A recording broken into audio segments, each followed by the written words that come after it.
Major support for Out to Lunch is provided by the law firm of Jones Walker, established in 1937 with over 375 attorneys in offices throughout the U.S., providing a comprehensive range of services to a local, national, and international client base. JonesWalker.com, and by the Alliance Safety Council, delivering instructor-led on-site computer lab and online training through more than 100 authorized training providers in 31 states and 2 countries. Headquartered in Baton Rouge, Alliance is focused on the future of learning technology and training process innovation for business and industry, for safety and other corporate training needs. More information is at alliancesafetycouncil.org, and by Short & Associates, legal recruiters in Louisiana and Texas. And Orange Theory Fitness, delivering fitness results for a healthier world. From Mansur's on the Boulevard in Baton Rouge, we're out to lunch with editor of the Baton Rouge Business Report, Stephanie Riegel. It's business, Baton Rouge style. Hi, I'm Stephanie Riegel. Welcome to Out to Lunch. In 2015, Louisiana lawmakers joined their counterparts in a growing number of states to legalize medical marijuana for a long list of diseases and disorders, including cancer, cerebral palsy, seizure disorders, epilepsy, and muscular dystrophy. Today, more than 3 years later, this therapeutic cannabis is still not available, but it will be soon, in the coming weeks, in fact. And this has opened up all sorts of new and promising business opportunities for physicians who treat patients using medical marijuana, special pharmacies that can dispense it, and companies that can grow it. Joining me today to talk about this brave new world is Dr. Victor Chow, who is getting in on the ground floor of this new industry with the state's first medical marijuana clinic right here in Baton Rouge. The clinic has been opened since March, and Victor has performed hundreds of consultations and has a waiting list of hundreds more. He's one of just 8 doctors so far to obtain a therapeutic marijuana registration from the state, and was one of the first doctors to obtain a Schedule I CDS license from the State Board of Pharmacy. Victor's been an expert in the medical marijuana field for several years now and has a website where he blogs regularly on the topic. Victor, it's a pleasure to have you here on the show today. Thank you so much for being here to tell us about it. Thank you so much for inviting me. It's a pleasure. This will be very interesting. And with me and Victor at the table is Randy Meir, a veteran pharmacist and owner of the local independent pharmacy Gem Drugs, who earlier this year became the sole licensed pharmacist to dispense medical marijuana through his company Capital Wellness Solutions. Randy's partners in the startup venture are another Baton Rouge pharmacist, T.J. Woodard, and Baton Rouge's former police chief, Carl Dabadie, who will serve as head of security for the company. Randy has been eyeing a medical marijuana pharmacy since state legislation began picking up steam 5 years ago. Capital Wellness has a lease on a building on Picardy Avenue right in the heart of the Baton Rouge Health District. Randy, it's an ambitious plan and so interesting, so can't wait to hear some more about it. Thanks for being here to join us today. Yes, ma'am. Thank you. I'm glad to be here. Well, Victor, let's start with you. You started out as an internist. How do you go from being the least glamorous primary care physician to specializing in medical marijuana, which is so cutting edge?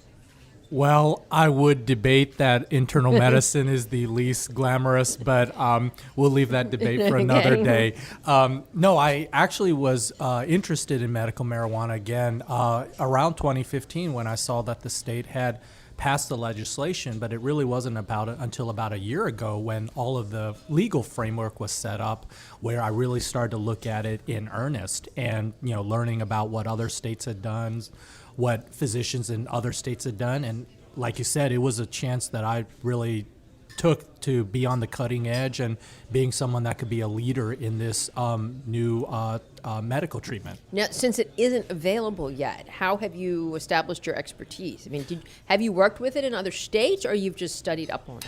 Well, unfortunately, a lot of states, the laws are very state independent, and so a law in, say, California or a treatment option in California may not necessarily apply here in Louisiana.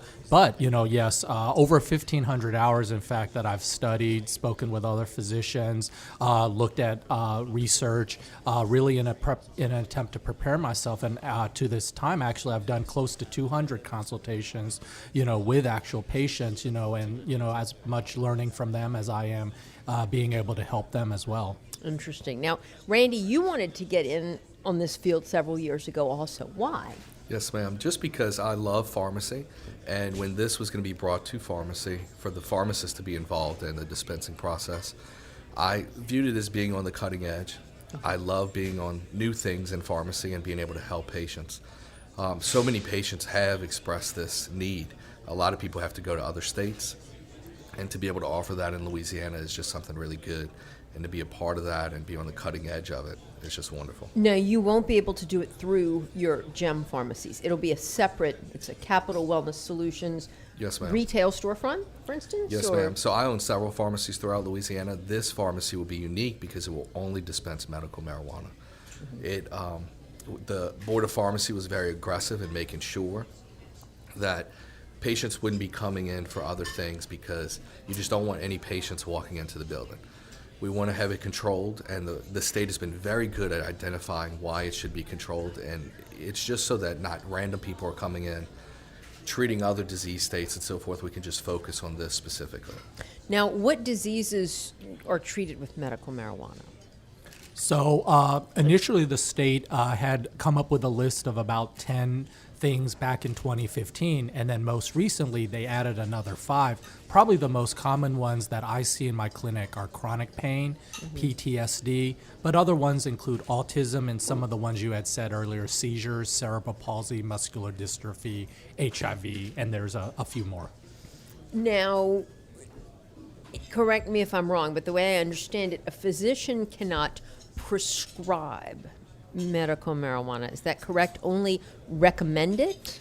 Yeah, that's really sort of more of a legal workaround and a legal distinction, just really so people don't get in trouble. But in actuality, in Louisiana, when you come into a consultation with me or any other doctor, we are discussing with you all the different strains and options that are available, and we're talking with you about specific dosaging, how much to take, how often to take, what side effects to look for. So we really are truly giving you a consultation and information about exact dosaging, here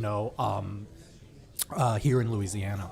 And initially, Stephanie, when everything was being proposed, prescribe was actually in some of the original laws. Really? And The it word was, prescribe? Yes. Okay. And it was taken out and chosen to put in recommendation to protect the physicians with their DEA license. Because their DEA interesting. license, you're actually recommending a controlled substance that's not federally legal. So to do that with your DEA, your current DEA license, it could impair that in some way. So now they're just recommending. And I've followed this only sort of, tangentially. So, but because it's not federally licensed, right? Is there any danger at some point the federal government decides to crack down on this and roll back these state laws? I think they're all acknowledging that if the state kind of has agreed to it, then they're letting that. And there's some, many states have been doing this for a while. Dr. Child can go into that a little more, but many states have been doing this. Yeah. And the state rules have protected everyone. Okay. That's a very good question. In fact, when I first told my mom I was interested in doing this, the only thing she said was, please don't go to jail. But Randy's right. If you look at, say, a state like California that has done this for 20 years, there were a few physicians very early on who did go to jail, but they committed very egregious acts, such as writing recommendations for people that they didn't even physically see in a clinic. Things like that. And the way I look at it is, unfortunately, everything in life is a calculated risk.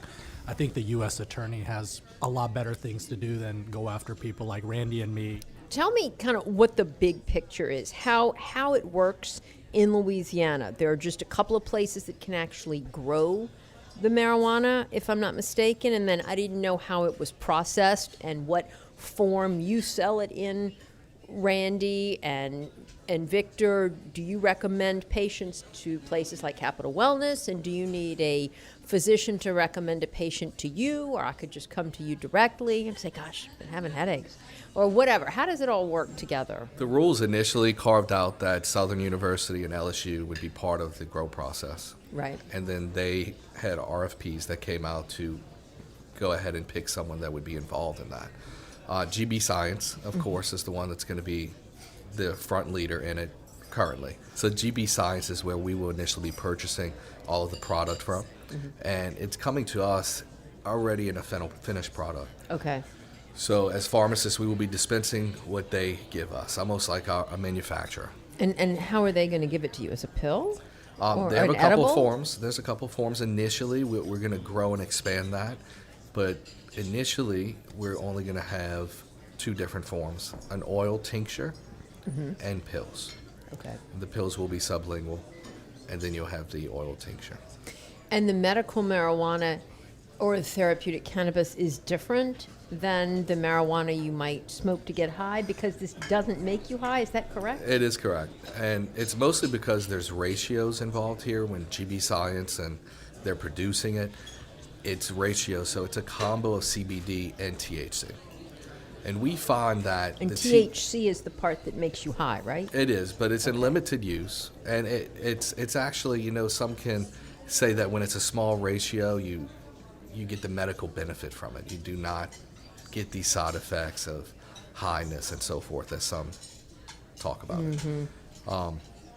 I would say that the ratios is what makes it most clinically beneficial, and if you hear many people, they'll talk about they can get a CBD oil from different places. That's not a dispensary. They do not have the same medical benefit in those products because they do not have the ratio of THC. Okay. It's Yeah, and very important. I think that's a good point, Randy, is a lot of the issues that we see with marijuana are just when people use it for recreational reasons, they just basically dose themselves. And here in Louisiana, unlike other states, when you come to the physician, you don't just get a card that allows you to dose yourself. Like I said earlier, we do have to discuss with the patient, and make sure, number one, that they have a qualifying medical condition. But number two is we have to make sure that we talk with them about dosing and how much and when to take it. And a lot of that does help with things like side effects when you're being supervised by a physician. Like any other medicine, like antibiotics or blood pressure medicine, it does tend to reduce the risk of side effects because you're not just, telling the patient to just go do it on their own, with no information, whatever. So that does sort of segue. So if a patient here in Louisiana wants to receive medical marijuana, the first thing they do will be come to someone like me, a doctor that has the permit to recommend it. And me, I spend about an hour with each new patient to go over all of that information. And if they are eligible and they qualify, what I do for them is I write them a recommendation that I do send to a dispensary like Capital Wellness. The patients can use any dispensary in the state that they want, but we'll send it to a dispensary and then they'll go get it. And the process that I explain to patients, it's no different actually than what you do now when you see your doctor about any condition and receive any medicine. You go to the doctor and then you go to the pharmacy. And it's really that simple here in Louisiana.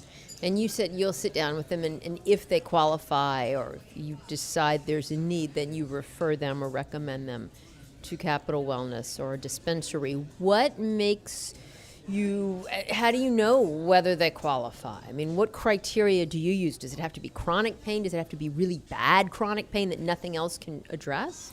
That's a very good question. So obviously, as you know, the state has created a list of qualifying diagnoses, so Right. you do at least have to have one of those. But there are unfortunately other excluding criteria, and the state medical board and the state legislature has set some of those. So just because you have a qualifying condition, unfortunately there could be some other factor that you would not qualify because, and just some of those, unfortunately, it's a fairly long list, but some of those could be that we do require that you've attempted some type of conventional treatment before you can be recommended medical marijuana. So what the state doesn't want is they don't want someone being diagnosed with an illness and they haven't tried a standard treatment before they come to get medical marijuana. Mm-hmm. So those are some of the questions that we would go over with them.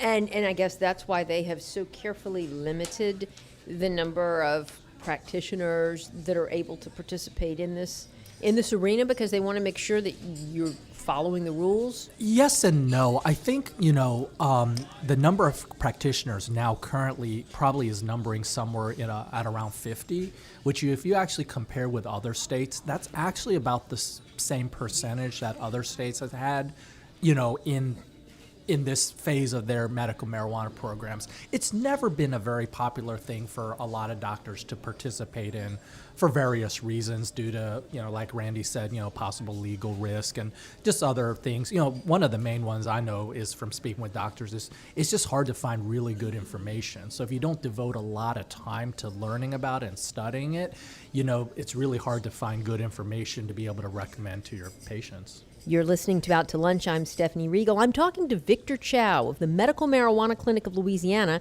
and Randy Meir of Capital Wellness Solutions. Now, you all are some of the some of the first few to get into this field. How did you get there? I mean, was it just that you were first at the gate, the first to put in your application? Yeah, so one thing, I was actually one of the first pharmacists to even help with the lobbying efforts. And it's just the passion of being involved in this process and seeing so many patients that really need it. I work closely with a lot of neurologists and pain physicians on our current pharmacies, and they would tell me many a times, hey, Randy, we've had to recommend a patient to go to another state because they didn't have access to this here. So to be part of that in Louisiana is just wonderful. I think for us to be able to provide that service is something great. And you'll still be running your independent pharmacies, conventional pharmacies on this as Yes, well, ma'am. right? Yes, ma'am. How much money is in this? And does insurance cover it? Is this all out of pocket? How do the numbers work? Insurance companies do not cover it. Patients usually, if you look at averages throughout each state, the average patient spends around $3,500 a year in treating and getting access to medical marijuana. Wow, that's a lot. So it's about $250 a month is the average, I would say, across. Anywhere between $200 to $300 a month. And what kind of overhead do you have? I mean, do you get, because you're in partnership, and doing this with the state, do you get a break on what GB Sciences grows? Or Yeah, definitely no breaks. No breaks. It's, just like any other business, we have expenses, we have pharmacists, we have many qualified professionals that are involved in the process to ensure the patient gets a quality product. So it is expensive, but it's going to help a lot of people. Victor, what about you as a physician? I mean, is this private pay? And Right. Again, as Randy said, insurance doesn't typically cover anything related to medical marijuana, whether it's for a doctor's consultation or the product itself. And so, realizing that, I tried to come in at a price point that I felt was actually lower than what you saw in many other states. Many other states you see these consultations advised for $250 or $300.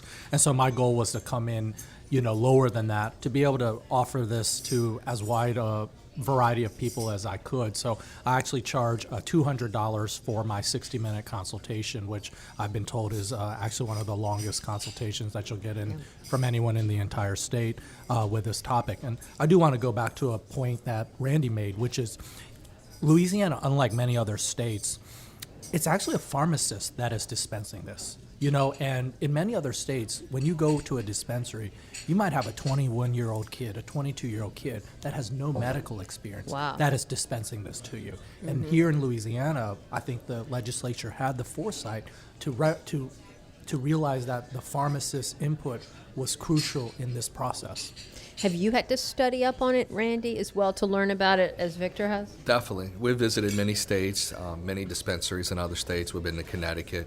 We've been to many seminars and so forth, just to be knowledgeable on this space and so forth. And I suppose what you've heard from physicians, that this is preferable when possible, when it works, to say opioids as a way to control and manage pain, huh? You know, so that is the go-to standard currently, and a lot of pain docs are excited that they will have this in their toolbox, because opiates, you know, with the opioid epidemic and just overprescribing, with that, this is another tool that they have. Is this actually weed, or is it something that is like treated in the growing process so that it doesn't have those compounds in it that produce the side effects or that help make you get high? Yeah, GB Science is great at their whole process streamlined, and they do testing on it. There'll be, before any patient gets a product, it's been through a testing phase. Before we even get it in the pharmacy, it's been tested. So But is it like genetically modified cannabis? No, or is just it like any other treated in the- pharmaceutical grade, they are doing certain things to modify it to ensure Okay. that the product is, After it's grown. yes. After it's grown. Yeah, I think that's a key point. Is people don't realize that medical marijuana isn't just one thing. A lot of patients, even doctors, think that medical marijuana, it's one thing, and you give every single person the same amount. But it's actually different strains of marijuana, different ways of processing it to get the active metabolites in the ratio that you want it, different routes of giving it to patients, whether it's orally or as a tincture. And so, there is a lot to it. It's not just, everybody gets the same thing. As I said earlier, there is absolutely a science to it, to try and maximize the beneficial effects, but minimize the potential for someone to, say, develop addiction or tolerance, or to be able to divert it off the street, or even simply with side effects, to minimize those. Is the number of participants in the industry set by the state, or is it just for right now, for instance, they only have a certain number of licensed physicians and a certain number of dispensaries? Or will that grow over time? More physicians are getting excited about the opportunity because more patients are becoming aware of this, and they're visiting their doc, and they're saying, hey, am I going to be able to come to you?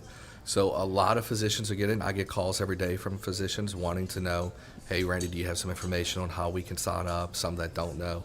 The Louisiana Board of Medical Examiners is putting out a big thing on their website so that docs can easily sign up. Really? Yes. And then you go through a process with them? Is it an educational process or just a vetting process? You do have to undergo a background check, and there's certain disqualifying criteria, like if you've had substance abuse problems, they don't want to give someone like that a permit. And then there's a brief educational course that you go with, that you take, just going over the state laws and things like that. But I do want to emphasize that a lot of the actual education regarding how to use the medical marijuana, the forms and the dosages, it is up to the individual physician to, be able to educate themselves on that. And so you do, unfortunately, see a wide range of experience. Just because someone has the permit doesn't necessarily mean that they are the most experienced with it. And one thing we're so happy, it's been 3 weeks, right, Dr. Child, that they had a limit on the patients that a doctor could see. And they were capped. They could only see 100 patients. And it was successful to go ahead and remove that so patients could have more access to their physicians. They would not be limited, because many cancer doctors came to us and said, how do we decide if we have 100 patients on service and our 101 needs medical attention? What do we do, Randy? So that Louisiana Board of Medical Examiners went ahead and lifted that. Okay. Now a physician could They didn't see. have to amend the law. That was just It was more board ruling. Okay. Yeah. So that's very good. Now, will you have employees at your Capital Wellness Solutions dispensary, or is it just going to be yourself and TJ? Oh, no. Can you have just a regular 21-year-old kid, as somebody mentioned? Yeah, the board has put many restrictions around that to make sure it's qualified people. They need to do background checks with the board before they can work in the pharmacy. Okay. It will mostly be pharmacists and technicians. And yes, many employees. We'll have a lot of employees. And we'll keep growing and adding more. Do you continue to see regular patients, or will you continue to, Victor, as an internist, or is it you're going strictly medical marijuana? Yeah, I mean, like I said earlier, just the amount of knowledge that you need to process is so vast. I really had decided early on that, in order for me to be really an expert at this and good at this, and, not only do I feel my responsibility is to seeing my patients and taking care of them, but I also feel I have an obligation to just sort of educate the general public about this. And, all of that takes time, all of that takes, knowledge. And, I've found that, if you really want to get good at this, I really did have to focus on it 100% of the time. Will the law allow you all to expand if your practices, your store, dispensary takes off as you hope it will? Are you able to open a second or third location or clinic in the future? Currently for us, we're limited by that, but it's a good thing, because that's what allows the state to have control around the dispensary. If there was many more, or we could just continue to open more, it would limit that control. And the board can continue to have really good oversight to protect patients. I would say that That's why we chose our location to be in the center of the medical corridor. Yeah. We're right there, accessible to everyone in our regions that we have been approved. So we're right off the interstate. It's very easy to get to us. One thing that could help in the future, and we've assessed this, is maybe incorporating delivery. So we can actually deliver to the patients and give them more access if they can't make it to us. And, the rule currently allows that now, so a patient caregiver could come on behalf of the patient. Okay. But I think in the future, it would be a great idea to allow us to deliver to the patients so that then we could help the ones that can't get to us. But expanding more pharmacies is just a bad idea because then you lose that control, and the state has always been so adamant about having control. Do you all need to advertise at all, or is this just selling itself? I have not advertised at all, to be honest with you. A lot of my patients just sort of have found me on the internet, went over to my internet page or my Facebook site. One of the things that I'm most proud about is I'm actually getting a lot of doctors that are sending patients to me, and patients are calling me now and say, my doctor heard about you, or they heard about me from a friend or relative that had come to see me, and I would hope they were satisfied with the quality of the consultation. And so I'm actually getting a lot of people like that, and that really makes me proud that I feel that people are recognizing that I'm doing this in a very strong way. Well, Victor Chow and Randy Meir, it's reassuring to know you all are on the front lines of this brave new world of medical marijuana, and clearly you've done your research, and good luck with your success in the future. Thank you. It's been a pleasure hearing your stories today on Out to Lunch. Thank you. My guests today on Out to Lunch have been Victor Chow of the Medical Marijuana Clinic of Louisiana and Randy Meir of Capital Wellness Solutions. You can find out more about the Medical Marijuana Clinic of Louisiana and Capital Wellness Solutions by going to our website, itsbatonrouge.la. The producer of our show is Grant Morris. Our technical producer is Eric Merle. Our associate producer is Peter Raschuti. And our Baton Rouge business consultants are Charlie D'Agostino and Ann Edelman. If you want to know what we all look like, you can find photos from this show on our website, itsbatonrouge.la, and on our It's Baton Rouge Facebook page. These photos were taken by Carrie Hosford, and you can find more of Carrie's photos at carriehosford.com. You can hear this show and past episodes of Out to Lunch wherever you get podcasts and at itsbatonrouge.la. Out to Lunch is a production of INO Broadcasting for itsbatonrouge.la and WRKF 89.3 FM. I'm Stephanie Riegel. Thanks for joining me. I look forward to meeting you again next week around the table here at Mansur's for more business Baton Rouge style on Out to Lunch. Out to Lunch Baton Rouge is recorded live over lunch at Mansur's on the Boulevard in Baton Rouge. Mansur's is open for lunch daily 11 to 2, for dinner nightly, and for brunch on Saturdays and Sundays. Mitchell Foreman wrote and performs all the music on Out to Lunch. You can hear Mitchell's music anywhere great jazz is sold or streamed, and at mitchellforeman.com. Major support for Out to Lunch is provided by the law firm of Jones Walker, established in 1937 with over 375 attorneys in offices throughout the U.S., providing a comprehensive range of services to a local, national, and international client base. JonesWalker.com, and by the Alliance Safety Council, delivering instructor-led on-site computer lab and online training through more than 100 authorized training providers in 31 states and 2 countries. Headquartered in Baton Rouge, Alliance is focused on the future of learning technology and training process innovation for business and industry, for safety and other corporate training needs. More information is at alliancesafetycouncil.org, and by Shorten Associates, legal recruiters in Louisiana and Texas, and Orange Theory Fitness, delivering fitness results for a healthier world.